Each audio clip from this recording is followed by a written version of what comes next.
देशभक्त सावरकर, जिन्होंने जोश के साथ साथ होश से भी काम लिया।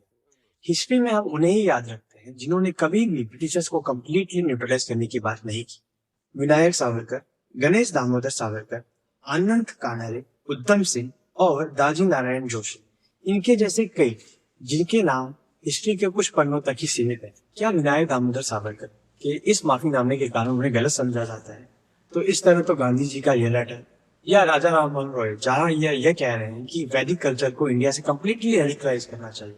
वीर सावरकर अपना महत्व समझते थे और जानते थे कि काले पानी की सजा से बाहर आने के बाद ही वो भारत के लिए और बेहतर काम कर सकते हैं। और अगर वो मरने से इतना ही डरते तो वो कभी इच्छा मृत्यु को गले ना लगते। चलिए शुरू से शुरू करते हैं।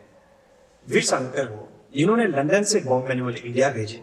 वीर सावरकर वो जिन्होंने स्वदेशी का नारा दिया और विदेशी कपड़ों की होली जलाई। वीर सावरकर वो जिन्होंने सेपरेट इलेक्टोरेट रिफॉर्म्स के अगेंस्ट आर्म रेवोल्यूशन स्टार्ट की, या फिर 1857 के रिवोल्ट को the first war of independence बनाना हो। चाहे देश के लिए काले पानी की सजा हो, जहाँ 6 महीने के लिए हर दिन 22 घंटे आइसोलेशन में रहना पड़ता था, जहाँ ग्राइंडिंग मशीन को मैनुअली चलाना पड़ता था और हफ्तों तक खाना नहीं मिलता था, वहां पर भी उन्होंने प्रिजनर्स को पढ़ाया और सेलुलर जेल की पहली लाइब्रेरी खोली। सावरकर जी के कई माफीनामों के बाद 1920 उनके एक माफीनामे को एक्सेप्ट कर लिया गया, पर शर्त यह रखी गई कि उन्हें ब्रिटिश रूल इन इंडिया को सही बताना पड़ेगा। और इसी डिक्लेरेशन के साथ 6 जनवरी 1924 को सावरकर जी को रत्नागिरी शिफ्ट किया गया, जहां उन्होंने हजारों कविताएं लिखी और हिंदुत्व जैसी किताब लिखी, जिसे आज भी हिंदुत्व की परिभाषा मानी जाती है। उनका यह मानना था जैसे मानसरोवर से ब्रह्मपुत्र, सतलुज और सिंधु जैसी नदियों की उत्पत्ति हुई है, और उसी तरह हिंदुत्व से जैनिज्म, बुद्धिज्म और सिखिज्म की उत्पत्ति हुई है। साथ ही वीर सावरकर एकता, अखंडता पर विश्वास रखते थे।